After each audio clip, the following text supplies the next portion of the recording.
What's going on, you guys? Welcome back to the channel. This is another EF'n CRX vlog, and this is another EF'n wagon update. So I'm over here at the house with Isa, and this is my maXpeedingrods traction bar, the same traction bar that we threw on the Free RX. We just threw it on the Free RX to turn the car into a roller, and if you guys remember, the wagon pretty much needs everything in the suspension replaced. So we're gonna start by pulling the cross member off and throwing the traction bar on, and let's see if that makes any bit of an improvement. So this is another sponsored video by maXpeedingrods, so huge shout out to them for this. If you guys do not know, we are sponsored by maXpeedingrods, and we do have a 15% off promo code. Save the EFs at checkout. Use the link in my description. Browse maXpeedingrods entire catalog, and I don't know, pick up one of these maXpeedingrods traction bars if you think this is what will fit your needs. If you don't know, this is a very different bar from that Amazon eBay bar that people keep posting. I've been seeing it go around the forums a lot, or not the forums, but the Facebook groups. People have been posting a bar that looks a lot like this, but it's not this bar. You can really tell with the welds. The welds are not bad on this bar. The welds are precise, they penetrate, but they are welded on both sides at every point that matters. And this is the proper bar design that mounts to your stock cross member mounting bolts. You don't want to use the bar that mounts to your tow hooks for many reasons, and this is pretty much honestly a really good innovative rep. It's very high quality, it's very heavy, and yeah guys, I recommend this bar. First thing you're going to want to do though is break your lugs and jack up the car.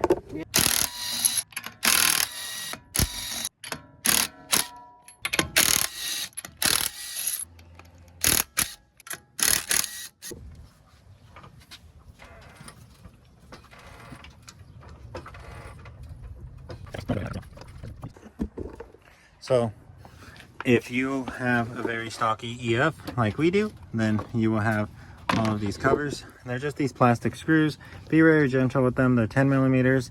I just gently hit them with the impact and they backed out. As you guys know, I really don't like a dirty engine bay.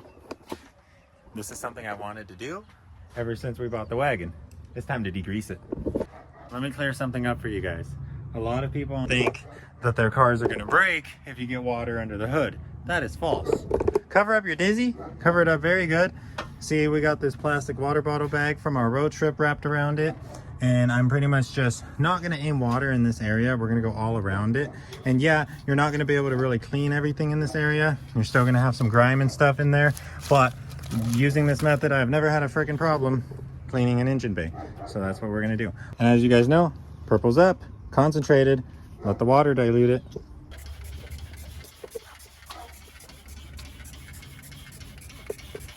Yeah, I get everything with degreaser. Literally everything. I'm always paranoid about electronics. It's all good. Just a spot right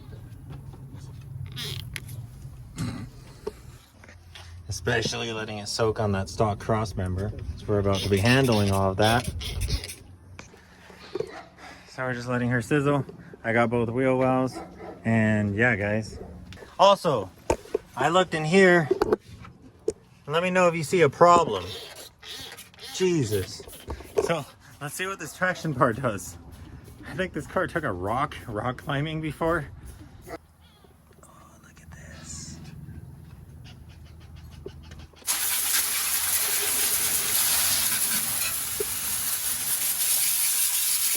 Oh, look at the trans come clean.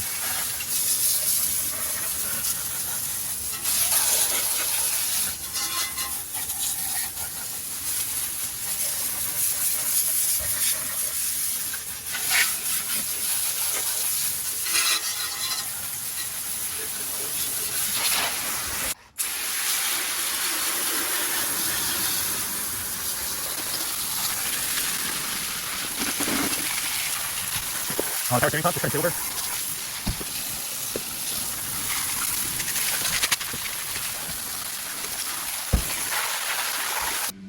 Guys, check it out. For the very first time, we can confirm that this is a ZC. Yeah, that's cool. And yeah guys, this is straight up how I clean every single engine. And as you can see, our distributor is still completely bone dry Did not get any moisture on it at all. And that's pretty much the only thing you want to watch out for. Obviously, you don't want to soak your fuse box, but like at the same time, you don't have to be afraid of getting it wet. It's a fuse box. So to install a traction bar on any EF, you're going to want to remove your front cross member. And your front cross member is also going to have that guy. I don't know if you see the 4th engine mount. So it's all 17 millimeters, 2 17s on the 4th engine mount. Down here, we have 2 17s on both sides. And then over here, we have 2 17s. So let's remove all of those 17s and let's get this cross member removed.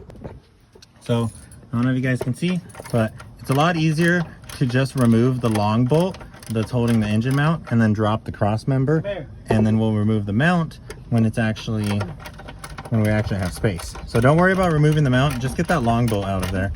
And again, just a 17. That's the 4th engine mount bolt removed.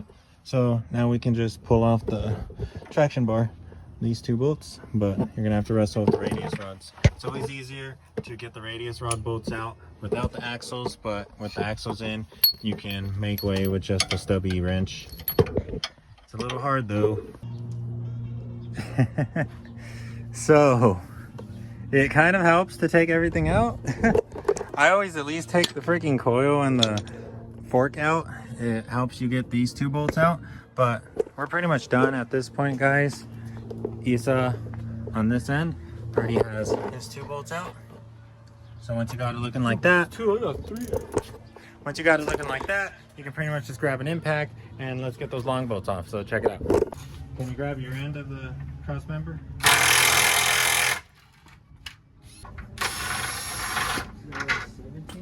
Yeah.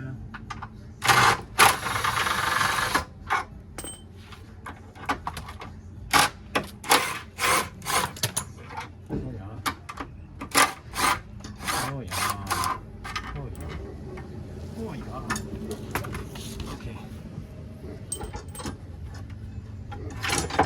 Here she comes.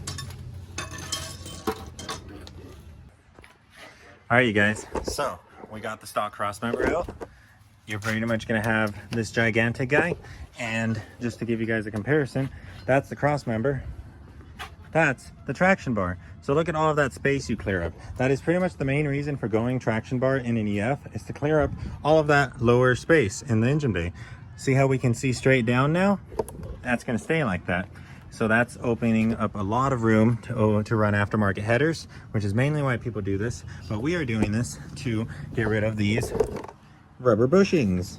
Like what I said in the previous traction bar video, one of the main things that a traction bar does is it replaces rubber bushings with spherical bushings. Spherical bushings do not allow for any slop or any play, so they really stiffen up your ride. And when you're actually putting power down to the front wheels, they keep your wheels straight.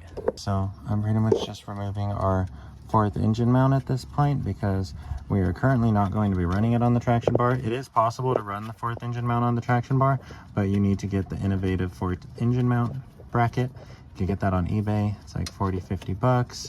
And I don't know, if you want to run the 4th engine mount, do it. I'm actually thinking about doing that on mine for my red CRX. So stay tuned. And then that's it. That was all glued on with grease. Okay, so here is how I actually measure out our radius rods. I just put the 2 long bolts in here and I pretty much just pin it to the top. And then if we go all the way over here, we pretty much just want to line up our radius rod holes with the stock holes. And I know it's hard to see because you guys don't have light, but they're pretty much dead on. So this is actually perfect. The traction bar is ready to go. We made sure both sides were adjusted. He says currently adjusting that side. And then we're gonna get her thrown onto the wagon. Oh, and we actually forgot about something. So this radius rod is... That's probably why it was Boom. funky, huh? What the hell, dude? The stock radius rod is completely bent. So I don't know what we're gonna do about that. If anything, we're gonna count the threads. Yeah, if anything, we're gonna count the threads and try to adjust both radius rods to be pretty much the same length. But yeah, guys, It's a little not straight. I don't know what to tell you about that. Hopefully the wagon drives a lot better now. maybe that's where all of our crazy noise was coming from. Okay, so I'm gonna put you on a time lapse as me and Issa prop this up into the car. It really helps to have a buddy to do this, but basically all you're gonna do is prop the radius rods up onto the lower control arms, and then prop the traction bar up onto the front of the car. Get the 2 bolts in on both sides, and then the radius rods should be relatively in line. You might have to pull the wheel forward a little bit, but you could also do it the other way. If you go back and watch my first max speeding rods video, I put the traction bar in first, and then I put the radius rods in separate. And if you noticed, I had to kind of wrestle the lower control arm into position when I did it that way to get this bolt through. So I'm actually going to do it the other way this time, just to show you both ways. Hey guys, so Issa's wagon is so stock that it even has the stock tow hook still on it. And dude, this thing is fresh from the factory. What are you talking about? these need to be removed. I've like actually never encountered an EF that still has its tow hooks on, so I didn't realize that. But as you guys can see, the traction bar replaces your tow hooks. It has its own tow hooks welded onto the traction bar, so you need to remove your factory tow hooks or else this won't fit. All right, so this is all extra shit that we no longer need, so that's cool. Unless I have 2 or 4 in the front now. 4 tow hooks. No, but anyways, let's lift up this. 4-wheel drive, 4 tow hooks.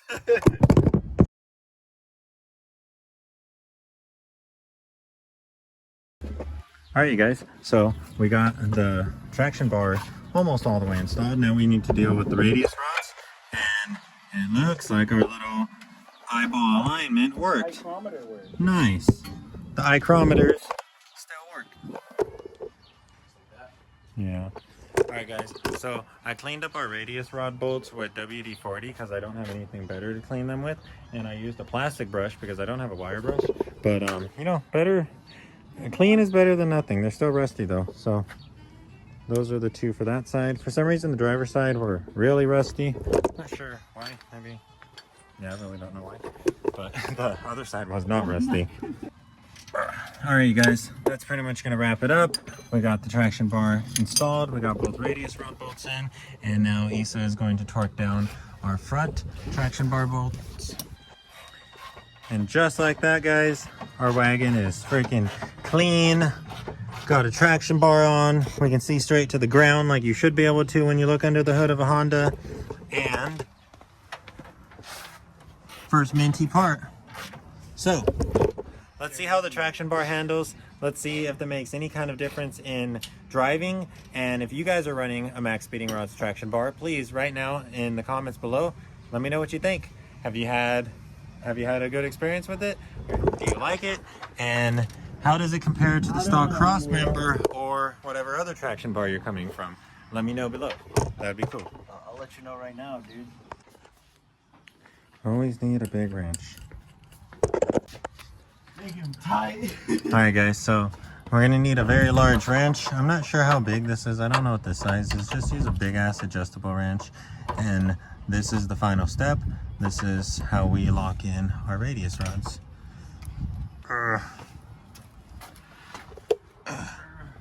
Yeah, that's pretty good. I should do it. And the torque spec for these radius rod nuts is pretty much just tighten it until you make like an sound. And that's how you pretty much know that they are torqued down and ready to go. See, like that, that's pretty tight. Sheesh, boy. That looks nice. So the wagon has a traction bar, and that is pretty much going to wrap it up for this video. But we are not done working on the wagon just yet. So if you guys want to stay tuned for what's to come on the wagon, please like and subscribe right now. If you want to pick up a Max Speeding Rods traction bar, please hit the link in my description. It's going to be the first thing you see, and use my discount code SAVETHEEFS for 15% off. It was already like that when we bought it. So anyways, guys, stay tuned for the next video. See you guys then. Really quick though, I was just telling Issa, so what people used to do back in the day was they would take their stock traction bar and they would cut off the ears, basically just like this, and then they would weld a bar in the middle, like maybe it was even their jack handle, and that would straight up be a traction bar.